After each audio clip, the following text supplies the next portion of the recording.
I'm just here to tell you, Pack is back.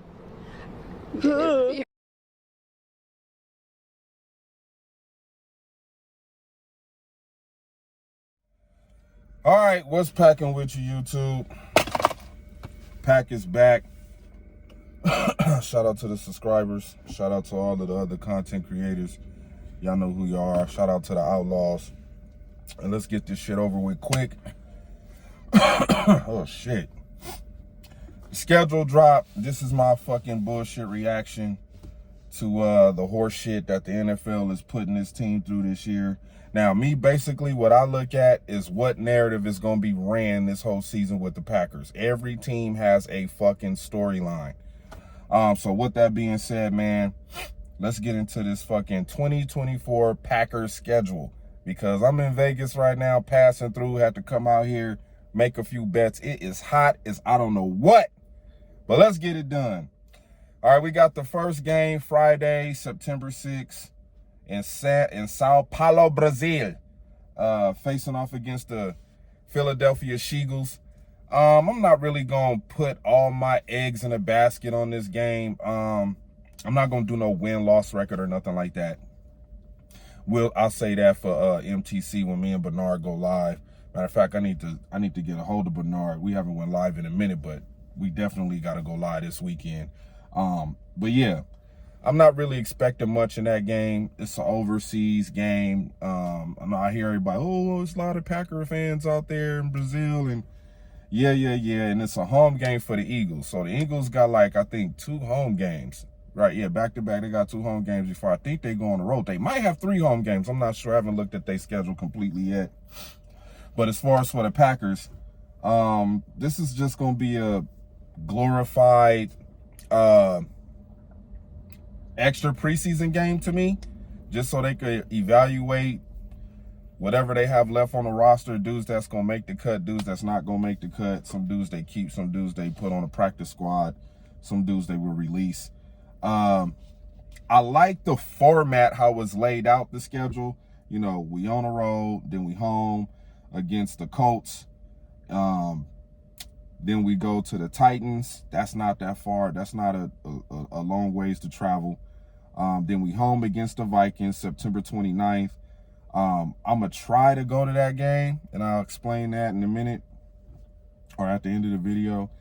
Then October 6th, this is probably the furthest we gonna travel this season. Yeah, it's 2 places where we gonna travel that's gonna be far, but I don't think it's gonna really affect us. We got to play the Rams week 5. Week 6, we back at home versus the Cardinals. The Texans game, we at home again, so we got 2 back-to-back home games. I like that. Then we off on the road again against the Jaguars. I like that. Not far to travel. Then we face off against the Lions at home. We at home again. I like that. So I like the first 9 weeks of the season. The first 9 weeks I like. Only place we got to travel far is to the Rams in the first 9 weeks. We get a bye week, week 10. I love that. I love we got a bye week, week 10. You know, they used to give us early bye weeks the last couple of years. Week 5, week 8, you know, just no. Put us in the middle somewhere where we could catch our breath and finish out the rest of the season. We come back on the road versus the Bears. Then we back at home facing off against the San Francisco 49ers, November 24th. And then this is where a lot of people have been saying this is the meat and potatoes of the Packers season, because we have 4 primetime games in a row, which I don't think is hard at all. You know, we got the Dolphins at home, then we on the road against the Lions, primetime. The Dolphins is Thanksgiving. Then we got 2 Thursday night games back to back, so it's kind of like a mini bye in between those 2 games. I like that. You know, we at home. We don't have to go nowhere after the game. We get to stay in Green Bay. Then we not really going nowhere far to Detroit. That ain't far. Another Thursday night game on the road. Yeah, Thursday night game on the road. Then December 15th, We got to travel far again. But I like it, though, because, you know, we get a chance to go back home. You know, we play the Lions on the road, then we go back home, regroup. Then we could go head out to Seattle, face off against the Shithawks. Then we have another primetime game at home against the Saints. We played them last year. Remember, Derek Carr got hurt. They brought in Jameson Winston. We had the epic comeback to win the game. Then we, on the road, December 29th, versus the Vikings. And then we have our last game against the Bears, which we did last year, and that is TBD, to be determined, because I have a feeling that the narrative that will be ran will, at the end of the season, that the Bears will have a chance to make the playoffs. Now, I don't know if the Packers are going to solidify themselves throughout this season to have a playoff spot to where we maybe at the end of the year we could be resting our starters. I don't know if Matt LaFleur is going to do that. I wouldn't do that if I was Matt LaFleur. But I have a feeling that the NFL is going to put the Bears in a position to make the playoffs. Why? Because Caleb Williams was the number 1 first-round pick. And the Bears put together a pretty good offensive roster as far as their skills positions, receivers, running backs, quarterback. You know what I'm saying? I think they did good at that. I don't know how well their offensive line is. But, yeah, let's get back to the game where I talked about what game was that? It was up here. Was it the Rams game? Yeah, I'm going to be at the Rams game. That's definitely, that ticket is already bought. I'm trying to see what game I want to go to, a division game. I don't like the fact that, yeah, the September 29th, you know, I might try to go to that Packers game, Vikings versus Packers. If not, it's probably going to be the Texans versus the Packers. If not that, it's probably going to be the Lions versus the Packers. But I did want to go. I did want to go to a Bears versus Packers game, but I don't like the to be determined, because if it's playoff implications on the line or division championship implications on the line, you know, the NFL can move those games to Saturday morning, Saturday night, Sunday morning, Sunday night. So, you know, you just have to wait and see it, and see how all of this is going to pan out throughout the season. But as far as the structure and the layout of the schedule, I like it. Now, they say we have the 4th hardest schedule in the NFL. We facing off against 7 playoff teams from last year. Okay. Okay, bring it on. Y'all act like the Green Bay Packers didn't, you know, do what they needed to do during the off season and free agency and the draft to get better. You know what I'm saying?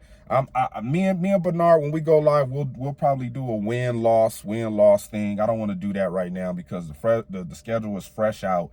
You know, I just, you know, want to download it, dissect it, analyze it, you know, a little bit further.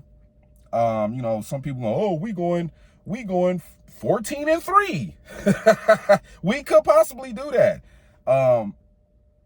I'll speak on what my mind just hit me with later on a later date when we get closer to the season. But yeah, Jordan Love update. Now, as I told y'all before about his contract negotiations, you know, there's some people on Twitter saying that, you know, negotiations are, you know, still ongoing, just based off the fact of how much money Jared Goff got paid, the $212 million, which was well deserved by Jared Goff. He deserved the money, you know, got them to an NFC championship game last year. They failed. But yeah, Jordan Love's contract, you know, some people think that Jordan Love got leverage. I don't think so. The Packers got all the leverage in the world. They control his contract. Like I told y'all, they could franchise tag Jordan Love for the next 2 seasons. Now, I don't know. Now, I know if they do that, the agents are not going to be happy if they do decide to do that. But I still think a deal will be done. Maybe the Packers are waiting on to see what the Cowboys do with Dak Prescott's contract, and maybe some other quarterbacks that got to get paid that I can't think of right now. But who knows how much Jordan Love and his agents are asking for? If they're asking over what, if they're asking for more money than what Jared Goff got, then hey, we got to figure something out. But as of right now, talks are still ongoing. Hopefully they could get a deal done before, I don't know, the start of training camp. But as long as Jordan Love is in the building at the Green Bay Packers facility, I'm not too worried about it. I think they will get a deal done, but it just, just got to be right. It got to be right. So yeah, I'll try to go live with Bernard. Once I get back, I still gotta go through Arizona and take care of some shit, and then I'll probably be back in Cali Saturday afternoon, if not Saturday evening. And I'll try to do a live with Bernard. Not only that, probably hook up with Big Nate and Packer Fan in Vegas and whoever else. Higher Point of View. If you want to come through, we all in the group chat. I'll drop the link in there. We can get online, go live, and discuss the schedule. What y'all like, what y'all don't like.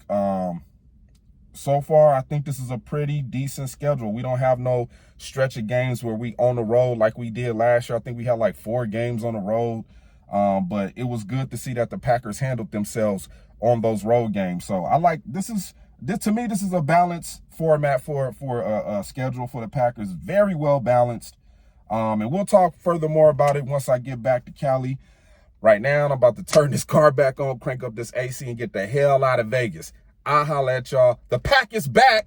I'm just here to tell you, Pack is back.